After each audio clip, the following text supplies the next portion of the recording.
La haula wala quwata illa billah. Assalamualaikum warahmatullahi wabarakatuh. Jumpa kembali lagi dengan saya Iman Santoso. Gimana kabarnya kalian? Mudah-mudahan kalian sehat selalu. Kali ini kita akan bahas limit fungsi trigonometri. Sebagai bahan awal, kita akan bahas dulu tentang bagaimana pencarian atau rumus awal atau rumus dasar limit fungsi trigonometri. Oke, kita mulai aja. Kalian perhatikan gambar berikut. Di sini terlihat bahwa ada sebuah lingkaran yang mana pusatnya di 0,0. Ini misalkan sumbu X. Ini misalkan sumbu Y. Ini adalah 0,0. Lalu di sini diketahui bahwa dalam lingkaran ini saya bagi menjadi 3 daerah, yang mana daerah tersebut memiliki sudut yang sama. Katakanlah adalah sudutnya adalah X. Di sini ada 3 bidang, yaitu segitiga OAB, kemudian juring OBC, dan segitiga OCD. Nah, di sini bahwa ketiga luas tersebut saat ditentukan oleh sudut tertentu, maka tentunya besarnya atau luasnya daerah tersebut tidak sama. Oke, di sini saya beri dulu nilai jari-jarinya pada lingkaran tersebut adalah R ya. Jari-jarinya panjangnya R. Jadi OB dan OC ini adalah jari-jari. Nah, sekarang kalian perhatikan luas segitiga OAB atau ya OAB. Di mana di sini segitiga OAB luasnya kurang dari luas juring OCB. Luas juring OCB, dan luas juring OCB kurang dari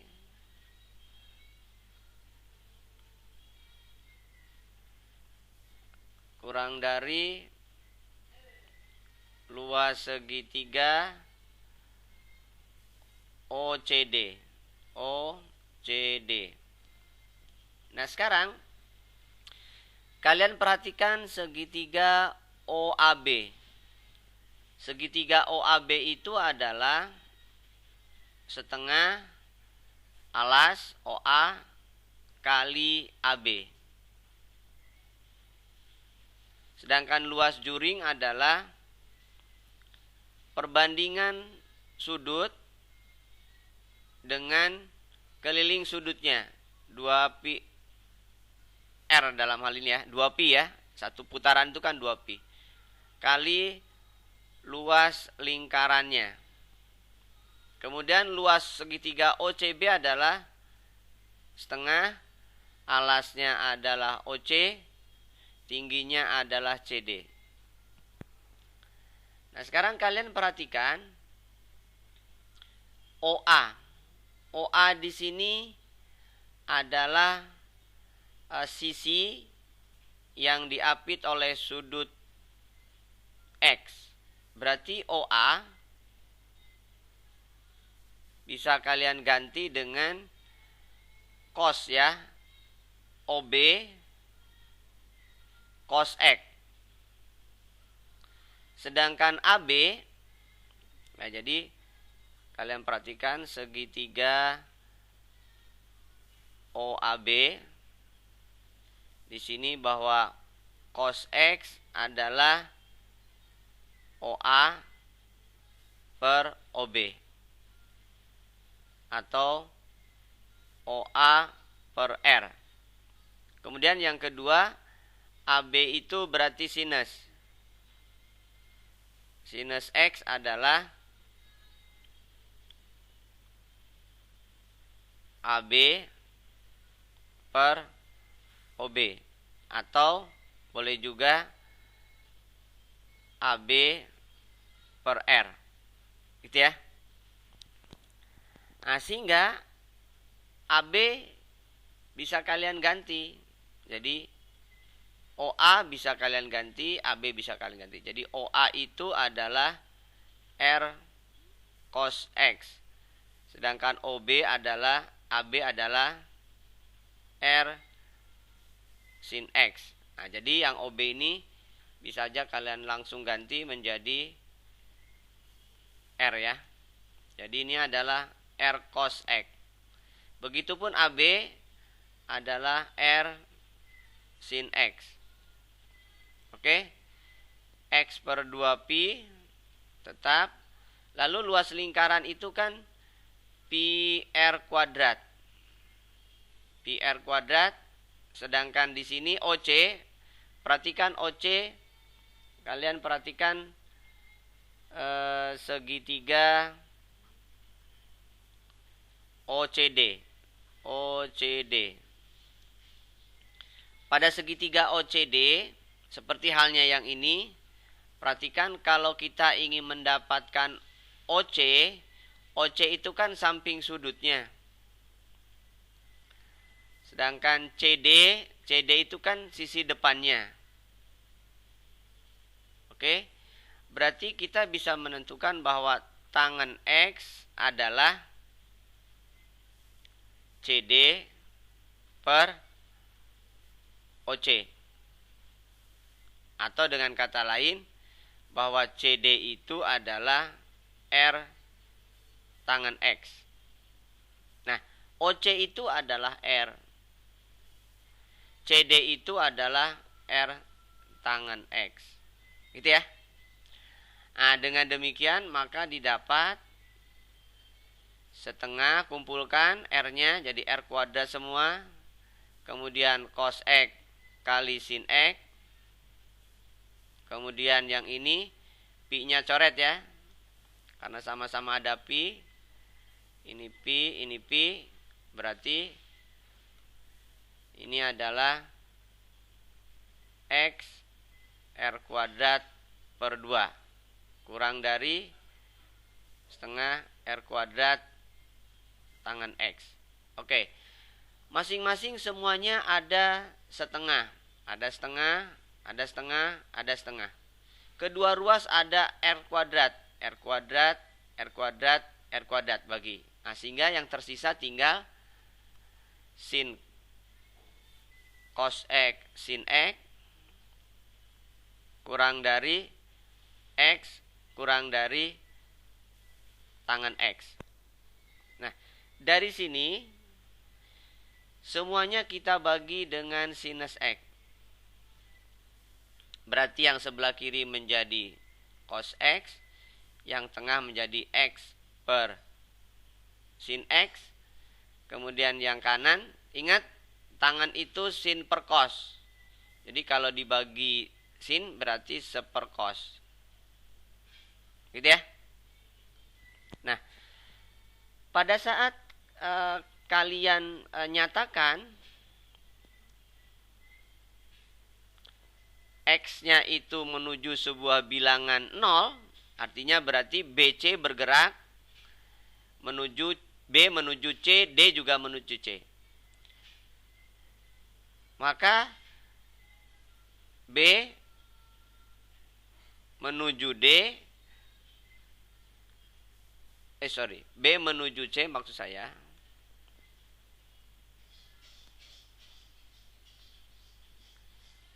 Jadi B menuju C dan D juga menuju C. Berarti merapat semua.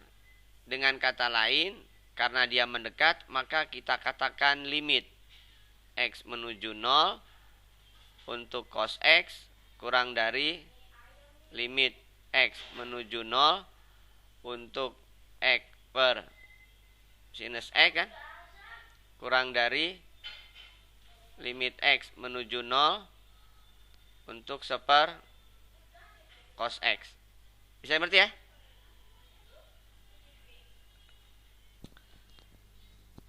Oke, kita lanjutkan. Nah, di sini pada saat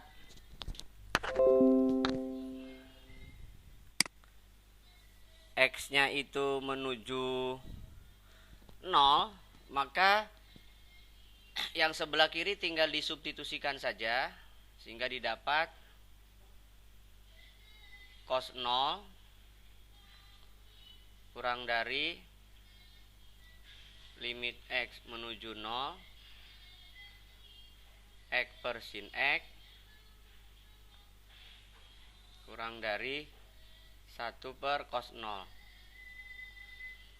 Nah, ingat cos 0 itu kan 1, sehingga 1 kurang dari limit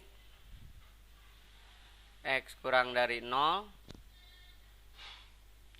untuk X per sin X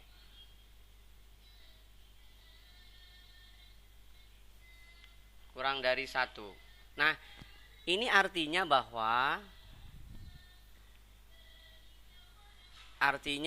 kita katakan bahwa limit kiri 1, limit kanan juga 1. Nah, dengan demikian maka kita katakan bahwa limit X menuju 0 untuk X per sin X adalah 1. Jadi kita punya nilai limit X menuju 0 untuk X per sin X adalah 1. Nah, sehingga kita bisa mendapatkan pernyataan atau kesimpulan bahwa untuk X menuju 0 X per sin X adalah 1. Lalu dari sini kalian bisa mengubah bentuknya seperti halnya yang saya tandain ini. Kedua ruasnya dibalik. Artinya pembilang jadi penyebut, penyebut jadi pembilang. Ya, ini sebagai sebuah persamaan 1 katakanlah. Maka dari persamaan 1 ini kita bisa katakan bahwa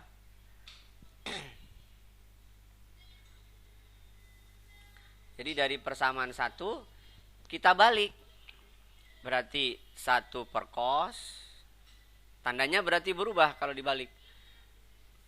Lebih dari sin X per X lebih dari cos X. Gitu ya.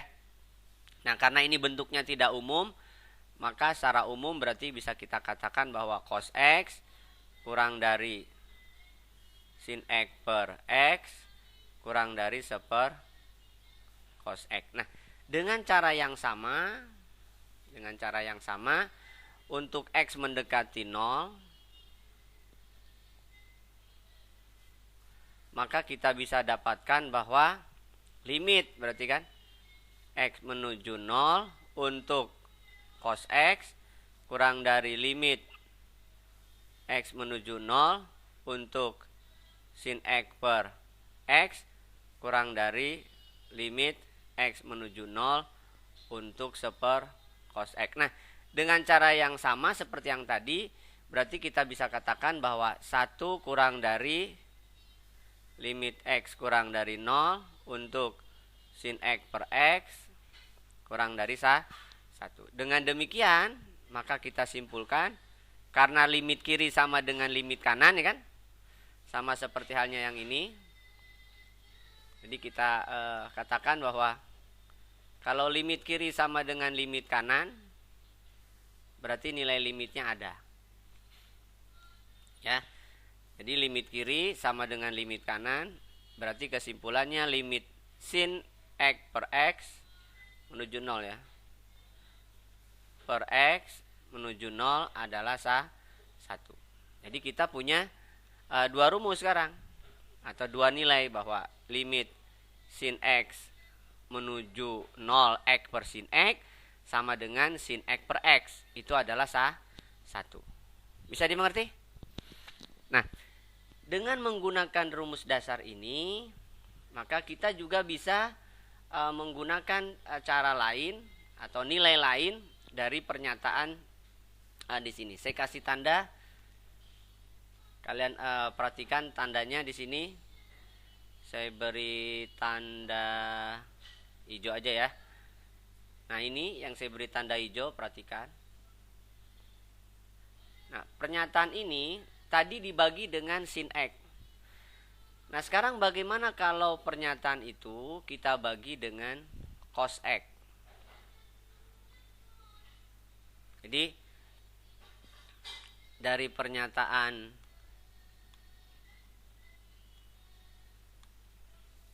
dari pernyataan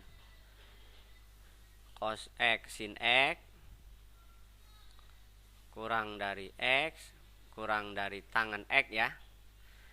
Nah, ini bukan dibagi sin X, tapi dibagi dengan tangen X. Katakanlah dibagi dengan tangen X, berarti ingat, tangen X itu adalah sin per cos, sin X per cos X, berarti kan? Berarti yang ini menjadi cos kuadrat, ini berarti X per tangen X, yang ini berarti 1. Sama, untuk X mendekati 0, maka kita katakan berarti limit X menuju 0 untuk cos kuadrat X kurang dari limit X menuju 0 untuk X per tan X kurang dari limit X menuju 0 untuk 1. Sama, cos 0 itu 1, berarti 1 kurang dari limit X menuju 0 untuk X per tan X kurang dari 1. Nah, dengan demikian maka kita simpulkan, karena limit kiri sama dengan limit kanan, berarti limit X menuju 0 untuk X per tan X juga 1. Nah, itu yang ketiga. Dengan cara yang sama, maka kalau dibalik berarti juga sama. Ya, jadi kalau ini dibalik, ini juga sama, bahwa limit X menuju 0 untuk tan X per X juga 1. Nah, berarti kita sudah punya 4 rumus dasar dari limit trigonometri. Bisa dimengerti? Nah, rumus dasar ini, basic ini, maka kalian bisa kembangkan bagaimana kalau misalkan tidak X, atasnya bawahnya tidak tan X, atau atasnya tidak sin X, bawahnya tidak X, dan seterusnya. Maka kalian bisa mengilustrasikan ini dengan cara yang sama. Sehingga secara umum kita bisa mengatakan bahwa kalaulah bilangannya itu kita kalikan dengan nilai yang sama, katakanlah AX ya, berarti AX per sin AX juga 1. AX menuju 0 ini identik dengan, saya kasih tanda ya, jadi kalau ininya AX, ini berarti AX, ini AX, berarti dia juga 1. Nah, sehingga kalau misalkan dibagi dengan A semua, itu artinya bahwa X menuju 0 sama saja dengan AX menuju 0. Jadi AX per sin AX juga 1. Nah, ini identik dengan bentuk-bentuk yang lain, yaitu tangen, ya kan? Jadi ini sama saja dengan limit X menuju 0 untuk sin AX per AX juga 1. Begitupun untuk tangan ya, sama. Jadi AX per tan AX atau limit X menuju 0 untuk tan AX per AX juga 1. Jadi nilai 1 itu bisa didapat dengan bentuk-bentuk seperti demikian. Nah, jadi kalian bisa punya pernyataan baru bahwa dia juga 1. Itu ya.